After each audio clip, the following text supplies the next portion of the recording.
Innal hamdalillah nahmaduhu wa nasta'inuhu wa nastaghfiruh wa na'udzu billahi min shururi anfusina wa min sayyiati a'malina may yahdihillahu fala mudilla lahu wa may yudlil fala hadiya lahu.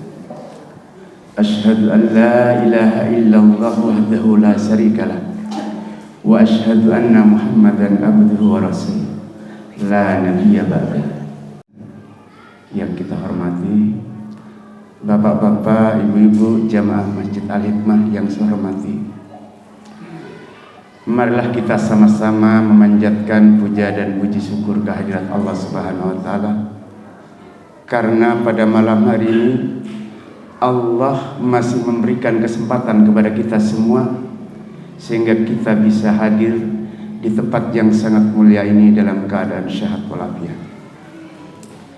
Salawat serta salam semoga saja selalu tercurahkan kepada junjungan kita Nabi besar Muhammad sallallahu alaihi wasallam.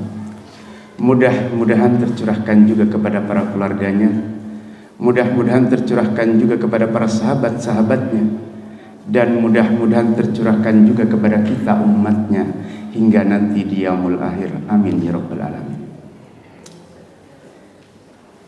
Selanjutnya saya juga ucapkan terima kasih lagi kepada beliau. Kenapa pada malam hari ini saya diminta untuk mengisi, padahal hati saya masih dredeg. Mohon maaf kalau memang ada hal-hal yang kurang berkenan nanti. Yang kedua, ucapan terima kasih saya sampaikan kepada anak saya. Songkok saya masih baru, Pak. Oh ya. Iya, ini pemberian anak saya. Alhamdulillah. Karena besok pas hari lahir saya. Oh. Subhanallah. Subhanallah. Terima kasih. Subhanallah. Bapak Ibu yang dirahmati Allah, bagaimana kondisinya sekarang? Masih sehat?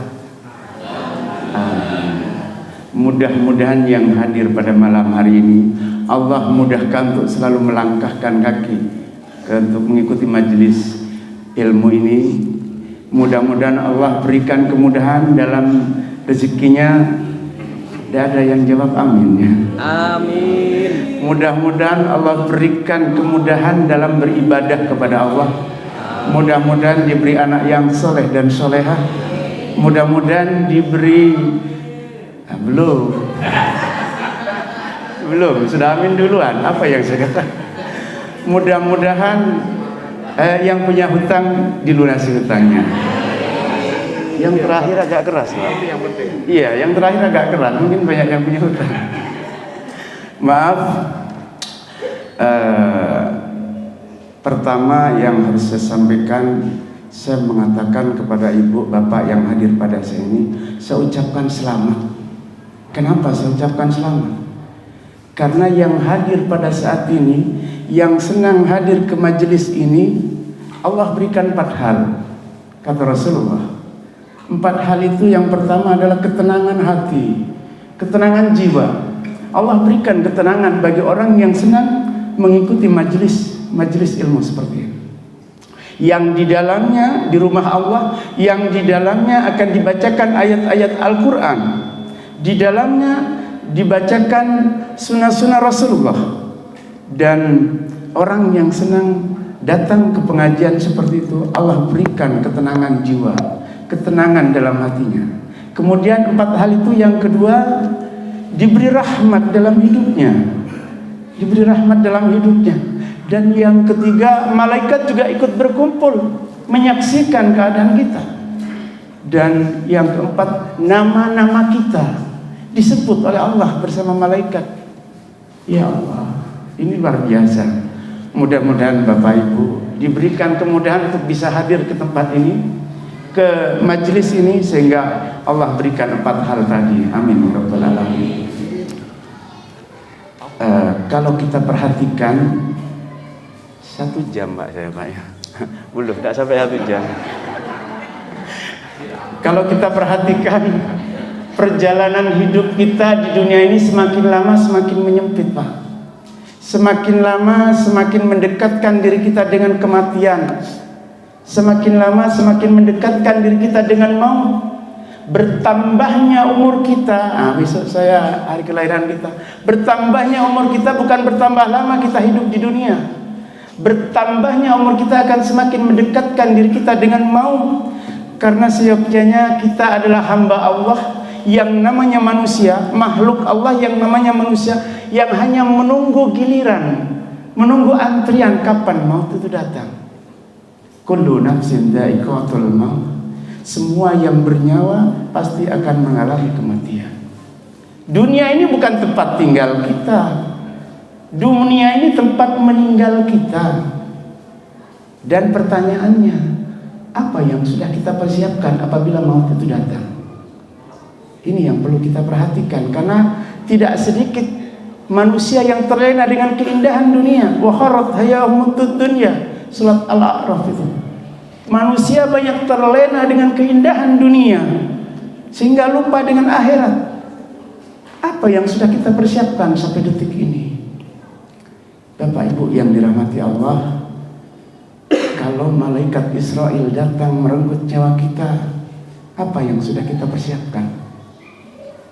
Jadilah kita orang yang disampaikan, yang disampaikan tadi oleh Bapak Kiai, orang yang beruntung. Di mana orang yang beruntung itu hari ini lebih baik daripada hari kemarin, hari esok lebih baik daripada hari ini. Begitu juga di saat Allah panggil, Allah memberikan gelar kepada kita husnul khatimah. Siapa yang mau mati husnul khatimah? Semuanya pasti mau. Pertanyaannya, bekal apa yang sudah kita persiapkan? Karena pernah saya dengar Rasulullah bersabda, ada ahli ibadah yang 60 tahun sholat, tapi sholatnya tidak diterima, satu pun tidak diterima. Sholat macam apa ini? Sedangkan kita sekarang perlu ditanyakan ke dalam hati ya, umur berapa sekarang saya? Tanya sendiri. Saya sudah umpamanya 53, mungkin saya 53. 53. Selama belum 53 tahun sejak akil balik hingga saat ini, ibadah apa yang sudah saya banggakan sebagai tiket kita masuk ke surganya Allah? Ternyata dalam kesendirian Bapak Ibu, saya menangis. Masih banyak kekurangan yang saya lakukan. Maka di mimbar ini, di kesempatan ini, saya coba menggugah. Karena ini penting buat kita menjaga apabila suatu saat kematian itu datang. Sebenarnya judulnya bukan kematian, judulnya 3 syarat ibadah yang insya Allah ibadah kita diterima. Begini, saya tanyakan, amalan apa yang sudah kita lakukan sejak kita akil balik hingga saat ini yang bisa membanggakan sehingga bisa menjadi tiket kita masuk surganya Allah? Kalau sampai detik ini kita yakin amalan ibadah yang kita lakukan sudah sesuai dengan tuntunan Allah dan Rasulullah, tingkatkan dan tingkatkanlah, karena itu akan membuat kita menjadi insan yang beruntung. Tapi kalau sampai detik ini kita masih terlena dengan keindahan dunia, masih terlena dengan keadaan-keadaan yang tidak kita bawa mati. Nah, di mimbar ini saya sampaikan, karena kita tidak tahu apakah ibadah yang kita lakukan sejak kita akil balik sampai saat ini diterima oleh Allah. Nah, ini yang modal dasar yang harus saya sampaikan sekarang. 3 syarat ibadah agar ibadah kita diterima oleh Allah Subhanahu wa ta'ala. Yang pertama, Bapak Ibu yang dirahmati Allah, agar amal ibadah kita diterima oleh Allah Subhanahu wa ta'ala, beribadahlah sesuai dengan tuntunan Al-Quran dan As-Sunnah. Beribadahlah sesuai dengan tuntunan Allah dan Rasulullah. Kenapa? Karena memang itu pegangan hidup kita. Karena memang itu yang harus kita pegang untuk menjalani hidup di dunia ini. Kalau sesuatu ajaran sudah tidak sesuai dengan tuntunan Al-Quran dan As-Sunnah, lewat sudah. Karena tidak sedikit saudara-saudara kita yang melakukan amal ibadah, tapi amal ibadahnya tidak sesuai dengan tuntunan itu, tidak sesuai dengan Al-Quran dan As-Sunnah, hanya sekedar ikut-ikutan. Maka orang yang seperti itu ibadahnya sia-sia. Perlu kita ketahui, mungkin Pak Kiai bisa dilibatkan juga, Pak Kiai Adi Arifin, surat Hud ayat 111 sama 113. Di situ Allah menekankan kita harus beribadah sesuai dengan tuntunan Al-Quran, Begitu juga Rasulullah dalam hadisnya, man amila amalan laisa fihi amruna fahuwa raddu. Akan tertolak barang siapa melakukan amal ibadah yang tidak ada anjurannya dari Rasulullah, maka amalan itu tertolak. Hadis riwayat Bukhari Muslim, Abu Daud, Ibnu Majah, Ahmad. Itu buat apa kita melakukan amal ibadah banyak-banyak tapi amal ibadah itu ditolak? Jadi perlu kita perhatikan yang sesuai dengan tuntunan Al-Quran dan As-Sunnah. Kemudian Bapak Ibu yang dirahmati Allah, agar amal ibadah kita diterima oleh Allah, beribadalah dengan tulus ikhlas karena Allah.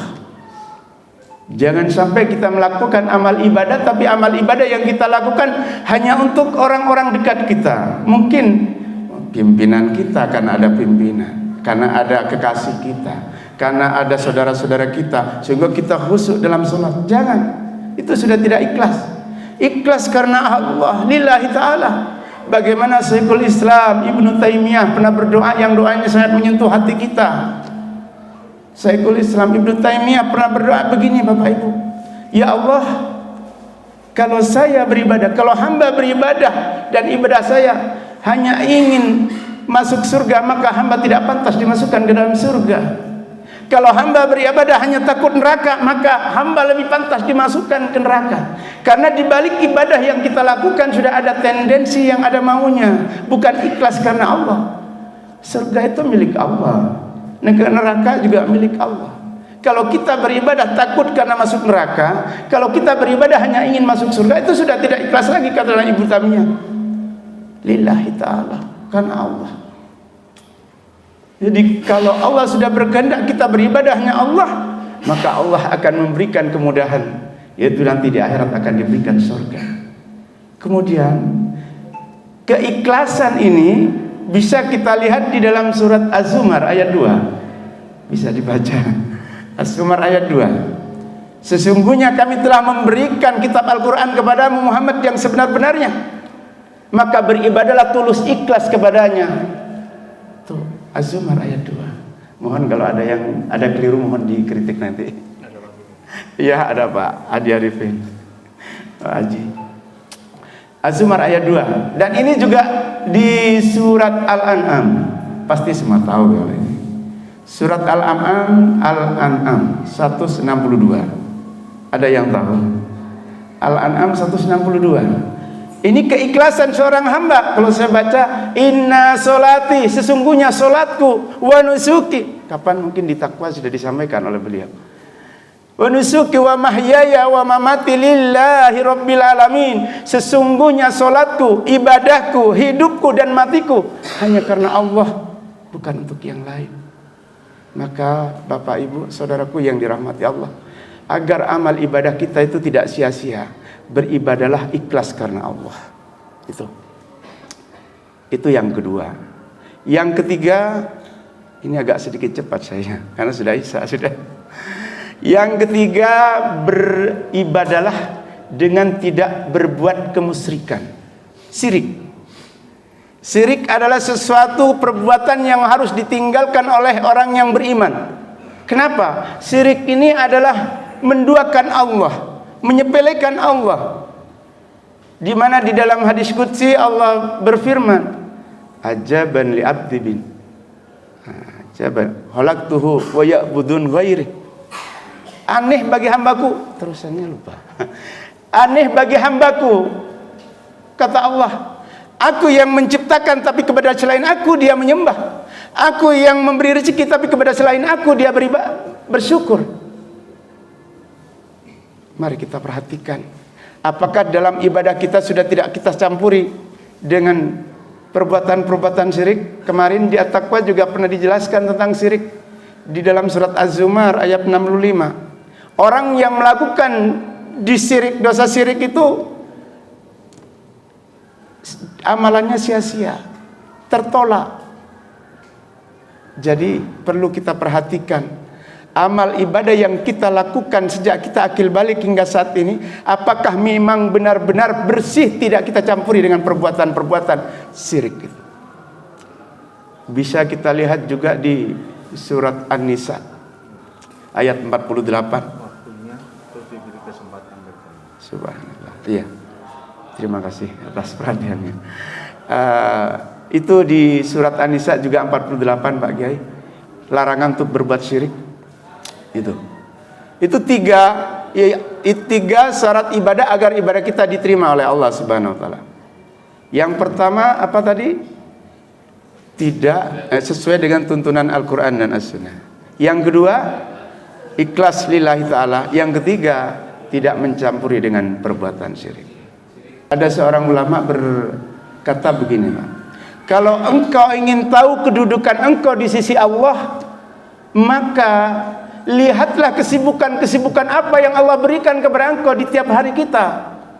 Kalau engkau disibukkan dengan berzikir, pagi berzikir, siang berzikir, sore berzikir, malam berzikir, itu berarti Allah mengingatmu. Fadhkuruna adzkurkum. Ingatlah kepadaku karena aku ingat kepadamu. Itu kalau kita disibukkan dengan berzikir, basahi lisan kita dengan selalu berzikir kepada Allah. Kemudian kalau di tiap hari kita disibukkan dengan membaca Al-Quran, tadarus Al-Quran, itu artinya Allah sedang berbicara kepadamu lewat Al-Quran. Dan yang ketiga, kalau kita disibukkan dengan sholat, lama-lama bersujud, itu artinya Allah ingin bersamamu. Allah ingin dekat denganmu, karena sujud adalah saat terdekat seorang hamba dengan penciptanya. Dan yang keempat, kalau bapak ibu disibukkan dengan berdoa kepada Allah, itu artinya pagi berdoa, siang berdoa, sore berdoa, malam berdoa, itu artinya Allah akan memberi kepadamu. Ud'uni astajib lakum. Berdoalah pasti akan kuberi. Kalau bapak ibu disibukkan dengan menolong saudaranya, saudara-saudara yang kekurangan, saudara-saudara yang kesusahan, itu artinya Allah akan menyiapkan pertolongan padamu. Itu 5 perkara ini yang harus kita perhatikan. Tapi ingat, ada satu hal yang perlu kita hindari. Kalau engkau disibukkan dengan maksiat, kalau engkau disibukkan dengan keburukan, kedzaliman, maka Allah jauh darimu. Tentunya mudah-mudahan kita tidak seperti itu. Mudah-mudahan kita menjadi yang 5 ini. Disibukkan dengan berzikir, disibukkan dengan membaca Al-Quran, disibukkan dengan sholat dan sujud, disibukkan dengan berdoa, disibukkan dengan menolong saudara-saudara kita. Saya rasa itu yang bisa sampaikan. Mudah-mudahan apa yang saya sampaikan ada guna dan manfaatnya. Sebenarnya ingin sekali berlama-lama, cuma karena memang waktunya terbatas. Wabillahi taufiq wal hidayah wal ridha wal inayah. Wassalamualaikum warahmatullahi wabarakatuh.